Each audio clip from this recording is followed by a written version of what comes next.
Hey, what's up? It's your girl, Grown Folks, Talk with Stacia K. I'm back for part 3 of my Side Chick series.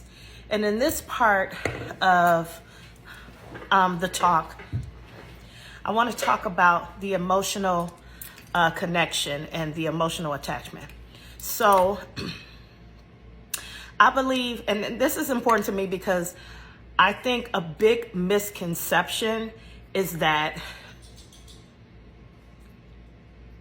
the side chick dynamic is solely sexual. It's solely sexual, that it is based on sex. Now, of course, it goes without saying that obviously there's some type of physical or sexual attraction that precedes the relationship, That's usually how men find themselves interested in someone outside of their home or outside of their relationship, right?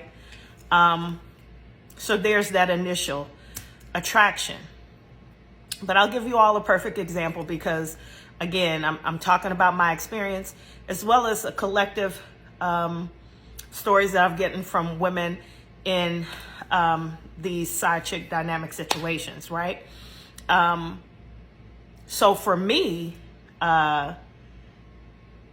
we didn't have sex for the first few months.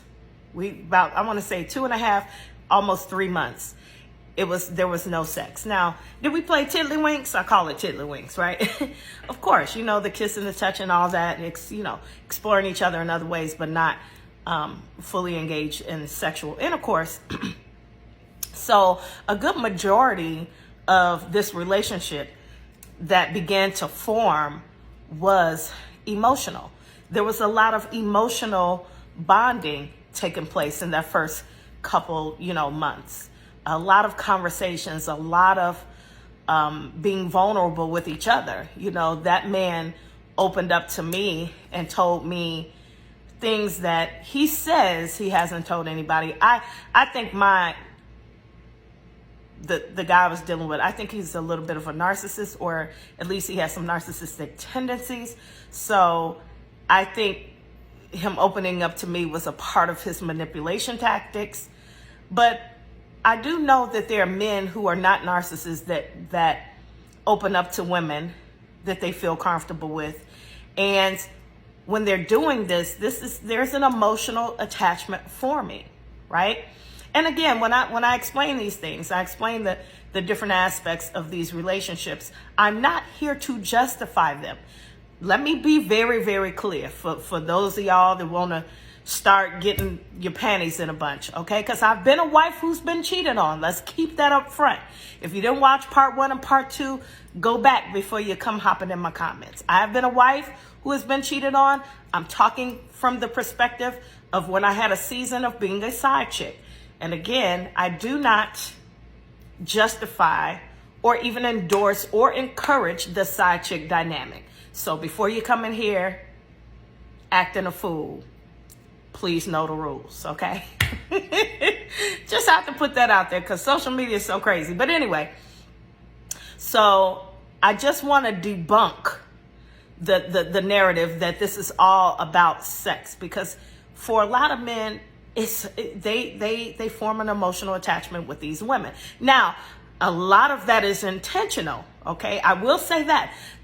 A lot of men want to form the emotional attachment, and it's very intentional because, interestingly enough, even though they have their own relationship or marriage or whatever the case is, right? They want faithful women.